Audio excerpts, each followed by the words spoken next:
Assalamualaikum warahmatullahi wabarakatuh. Perkenalkan, nama saya Wayuni, biasa dipanggil Yuni, dengan NIM 204210322. Program Studi Pendidikan Guru Madrasah Ibtidaiyah Fakultas Tarbiyah dan Keguruan Universitas Islam Negeri Sultan Toha Saifuddin Jambi. Video ini bertujuan untuk memenuhi ujian tengah semester mata kuliah evaluasi pendidikan dengan dosen pengampu Susi Francisca MPD. Pengertian evaluasi menurut Opam dan Baker 1978, evaluasi adalah suatu proses yang sistematis untuk mengumpulkan dan menganalisis informasi yang relevan untuk menentukan nilai atau kegunaan suatu program, kebijakan, atau produk. Pengertian asesmen menurut Nana Sujana 2005, asesmen adalah suatu proses pengumpulan data dan pengolahan informasi untuk menentukan nilai suatu objek berdasarkan kriteria tertentu. Langkah-langkah cara melakukan asesmen secara umum dapat dibagi menjadi 4 tahap, yaitu pertama, tahap persiapan. Tahap persiapan ini menentukan tujuan asesmen. Tujuan asesmen harus jelas dan terukur. Memilih metode asesmen harus sesuai dengan tujuan asesmen, jenis kompetensi yang diukur, dan sumber daya yang tersedia. Kemudian yang kedua, tahap pelaksanaan. Membuat suasana yang kondusif. Suasana yang kondusif akan membantu peserta didik untuk fokus dan mengerjakan asesmen dengan maksimal.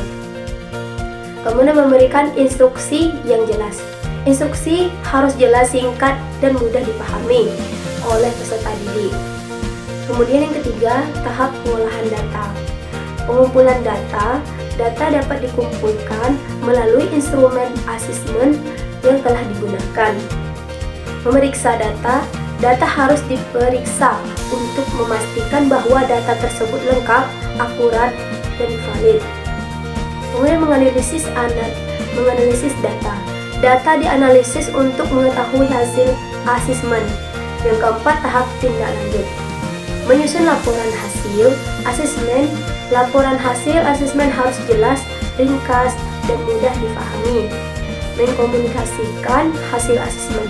Hasil asesmen harus dikomunikasikan kepada pihak-pihak yang berkepentingan, seperti peserta didik, orang tua, guru, dan pemangku kepentingan lain.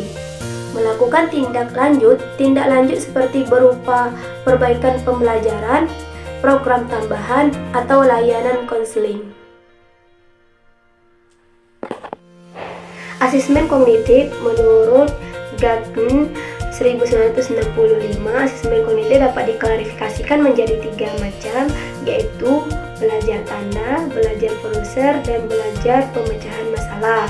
Kemudian asesmen afektif menurut Smith dan Ragan 1999, asesmen afektif mengukur sikap, nilai, dan emosi peserta didik. Kemudian asesmen psikomotorik menurut Harrow dan Weitzman 1976, asesmen psikomotorik terbagi menjadi 3 tingkatan, yaitu persepsi, manipulasi, dan presisi. Kemudian menurut Gentile, asesmen psikomotorik mengukur kemampuan peserta didik untuk melakukan gerakan fisik. Baik, itulah tadi pemaparan video singkat pada tugas evaluasi pendidikan. Apabila ada kesalahan tulisan atau salah kata, mohon maaf, dan saya akhiri. Wassalamualaikum warahmatullahi wabarakatuh.